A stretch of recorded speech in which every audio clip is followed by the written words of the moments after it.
Good morning, students. In previous lecture, we completed the 1 sentence answer. Now we are going to start the 3-4 sentence answer.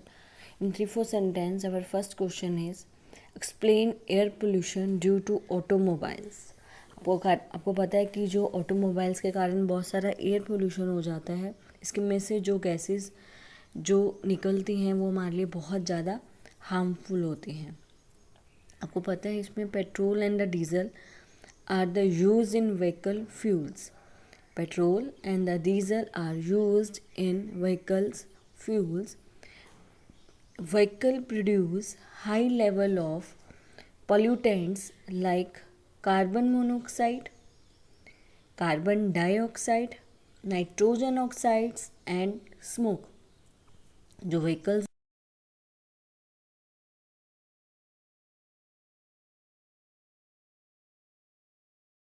oxide, nitrogen oxides and smoke.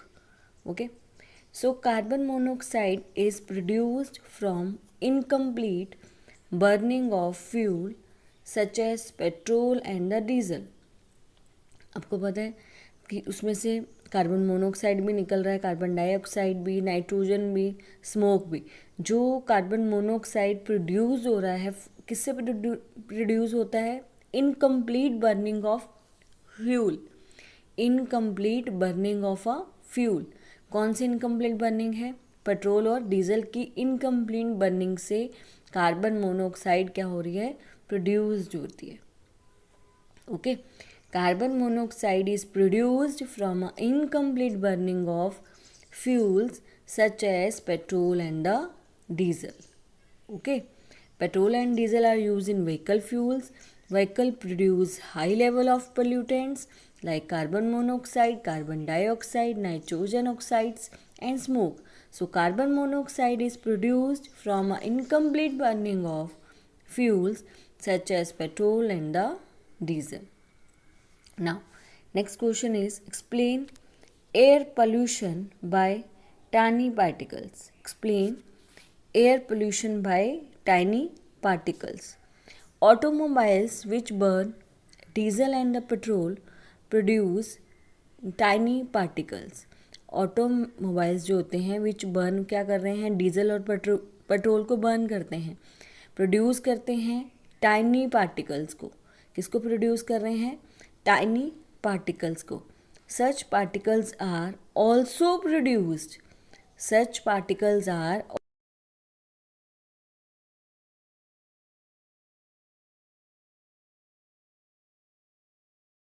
जब automobiles में diesel और petrol burn होता है tiny particles produce होते हैं. ये particles तब भी प्रोड्यूस होते हैं जब इंडस्ट्रियल प्रोसेस होता है. कब? जब स्टील मेकिंग होता है, माइनिंग होता है, तब भी बहुत सारे टाइनी पार्टिकल्स क्या होते हैं? प्रोड्यूस होते हैं. डीजल और पेट्रोल के बर्न होने से तो होते ही होते हैं. जब हमारी फैक्ट्रीज़ में जो स्टील मेकिंग है, माइनिंग है, ऐसी फैक्ट्रीज़ में भी, ऐसी इंडस्ट्रीज़ में भी क्या होता है? टाइनी पार्टिकल्स प्रोड्यूस होते हैं. Power plants give out tiny ash particles which pollute the air. Power plants क्या करते हैं? टाइनी ऐश पार्टिकल्स बाहर निकालते हैं. Power plants give out tiny ash particles which pollute the air. जो पावर प्लांट्स हैं वो टाइनी ऐश पार्टिकल्स को बाहर निकालते हैं, गिव आउट करते हैं, वो जो हमारे एयर को पोल्यूट करता है. Clear? Automobiles which burn diesel and petrol produce tiny particles. Such particles are also produced during industrial process like steel making and mining. Power plants give out tiny ash particles which pollutes the air. Power plants give out tiny ash particles which pollute the air. Okay. Now, next question. What are the water pollutants? Water pollutants क्या होते हैं? What changes occur in water due to it? सबसे पहले water pollutants क्या हैं? कौन से changes अकर हुए हैं इसके कारण?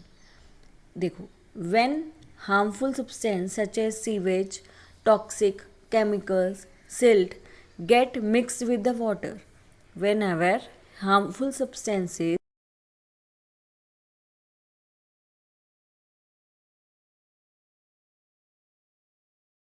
मिक्स हो जाते हैं वाटर के साथ, द वाटर बिकम्स पोल्यूटेड। जब ये सब पार्टिकल्स वाटर के साथ मिक्सअप हो जाते हैं तो वाटर क्या हो जाता है, पोल्यूट हो जाता है। सीवेज है, टॉक्सिक है, केमिकल्स है, जब ये सब क्या है वाटर के साथ मिक्सअप हो रहे हैं, क्योंकि ये it's a very harmful substances, that's the water becomes polluted. इसके कारण जो वाटर है वो पोल्यूट हो जाता है। Substances that pollute water are called a water pollutants. जो सब्सटेंसेस पोल्यूट करते हैं वाटर को, जो सब्सटेंसेस वाटर को पोल्यूट करते हैं, that is known as a water pollutants. उनको हम क्या बोलते हैं, वाटर पोल्यूटेंट्स बोला जाता है, right. As pollutants mix in water, the quantity of water is affected. ये जो पोल्यूटेंट्स हैं वाटर के साथ मिक्स हो जाते हैं, क्वालिटी जो वाटर की वो अफेक्ट तो करती है, नेचुरली है। जब वाटर में इतने हार्मफुल सब्सटेंस मिक्सअप होंगे तो वाटर की क्वालिटी कैसे हो जाएगी, ख़राब हो जाएगी। तो वो क्या हो जाएगा, quality of water is affected. Smell, colour and taste of water are also change. Smell है, कलर है, टेस्ट है वाटर का चेंज हो जाता है। Such water is not safe for a drinking. जो ये वाटर होगा वो ऑल्सो ड्रिंकिंग के लिए सेफ़ नहीं होगा, क्योंकि उसमें बहुत सारे केमिकल पार्टिकल्स हैं जो हमारे लिए बहुत ज़्यादा हार्मफुल हैं। Clear? whenever harmful substances such as sewage, toxic chemicals, silt get mixed with water, the water becomes polluted. The substances that pollute water are called a water pollutants. जो substances water को pollute करते हैं उनको हम water pollutants बोलते हैं। As pollutant mix in water, the quality of water is affected.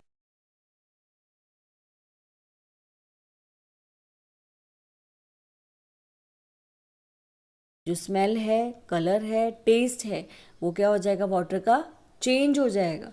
Such water is not safe for a drinking. ये जो वाटर होगा वो ड्रिंकिंग के लिए सेफ नहीं होगा। Now our next question, describe the green house affect in your own words. वो कह रहा है ग्रीन हाउस अफेक्ट के बारे में बताना है अपने वर्ड्स में। ओके देखो, the sun rays warm the earth surface. जो सन की रेज होती हैं अर्थ वार्म करती हैं अर्थ को, अर्थ के सरफेस को गर्म कर देती हैं, अर्थ के सरफेस को। A part of the radiation that falls on the earth is absorbed by it.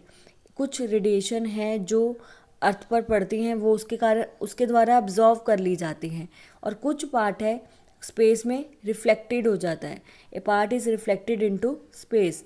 कुछ क्या है स्पेस में रिफ्लेक्टेड करता है, कुछ क्या हो जाता है अर्थ में वो अब्जॉर्व कर लेती हैं। A part of the reflection radiation is trapped by the atmosphere. जो रिफ्लेक्टेड रेडिएशन होती है वो कौन ट्रैप कर लिया जाता है, अर्थ एटमॉस्फेयर में, उसमें क्या हो जाता है वो उसको ट्रैप कर लेता है। ठीक है, जो क्या हो रहा है कुछ अब्जॉर्व कर रही हैं, कुछ रिफ्लेक्ट हो रही हैं। जो रिफ्लेक्टेड रेडिएशन है वो एटमॉस्फेयर के कारण द्वारा क्या हो रहा है, ट्रैप किया जा रहा है। The trap radiation further warms the earth. जो ट्रैप रेडिएशन होती है वो वार्म कर देती है हमारे अर्थ को। क्लियर? सन की रेडिएशन, सन की जब रेस पड़ती हैं वो अर्थ सरफेस को वार्म करती हैं, कुछ वो क्या हो जाती हैं अर्थ में एब्जॉर्व हो जाती हैं जो अर्थ पर पड़ती हैं, और कुछ रिफ्लेक्ट करती हैं। जो रिफ्लेक्टन होगी वो एटमॉस्फेयर द्वारा ट्रैप कर ली जाती हैं रेस। दिस जो